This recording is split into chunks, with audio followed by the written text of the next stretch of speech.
Priest Lake is the northernmost of the big lakes in Idaho's panhandle. It's got a reputation as a great sports fishery. Last year, over 20,000 lake trout or mackinaw were caught in the lake.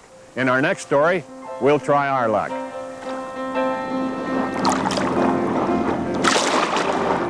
The clear waters of Priest Lake reflect the exact shade of the sky, a solid ceiling of low-gray clouds.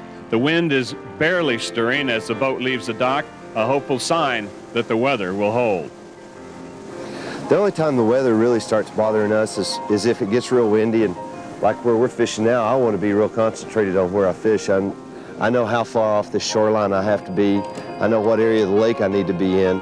And if the wind starts blowing and blows me way out there in the middle or something like that, then I'm fishing at where the wind wants me to fish and not where I want to fish. Outfitter Gary Brookshire runs a fishing guide business on Priest Lake. He boasts that he's never, ever been skunked, and fortunately for us today is no exception. Got him.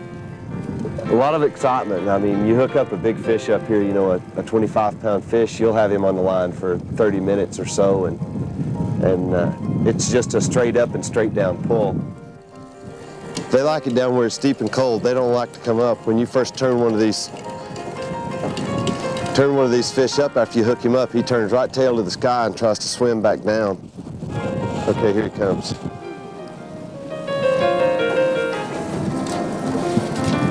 Little guy. The fish isn't the big lunker hoped for, but it's a start. Yep, that's a laker. This is a Priest River fly. It's made here locally in Priest River. Then we're using a Les Davis herring dodger. We just stick that cut bait on there like that. That's a single-aught dodger we're using. Little scent. This is licorice. What we're going to do is we're going to put that out behind the boat. Usually run it about 10 to 15 feet back. Mackinaw prefer to cruise the bottom here at Priest Lake, and that can mean as deep as 360 feet. This is where a curious contraption called a downrigger comes in. These downriggers automatically track the bottom. So as the bottom changes, the downrigger will move up and down by itself.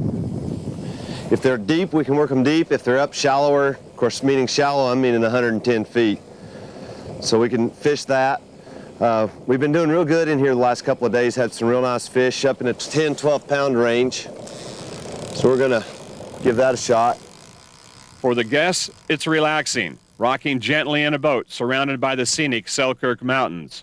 But what about the guide? He never seems to stop moving, constantly checking the lines, the wind, and the fish finder. What I like about doing this?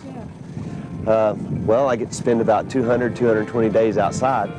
I mean, you know, there's good days and bad days when the weather's bad. That's not always pleasant, but for the most part, you know, I'm not sitting in an office. There's no phone ringing out here. Gary considers storytelling a requirement of his job as a fishing guide. Of course, there are the classic fish tales, you know, you should have been here yesterday anecdotes, but he also related a bit about the history of the lake.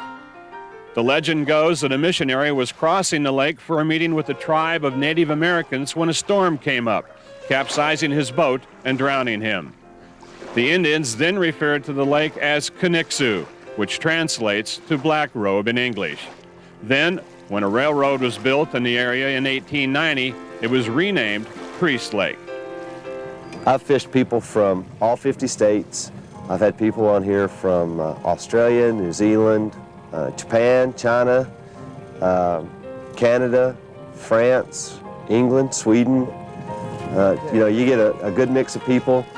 Everybody's different. Everybody's got a different story, and you know, you answer the same question 50 times, but there's always somebody that's interested in what's going on, and you get to learn a lot about people that way. I really enjoy it, and we always see them at their best. I mean, it's hard to have a bad day fishing. You know, it's a fish. He's a little guy.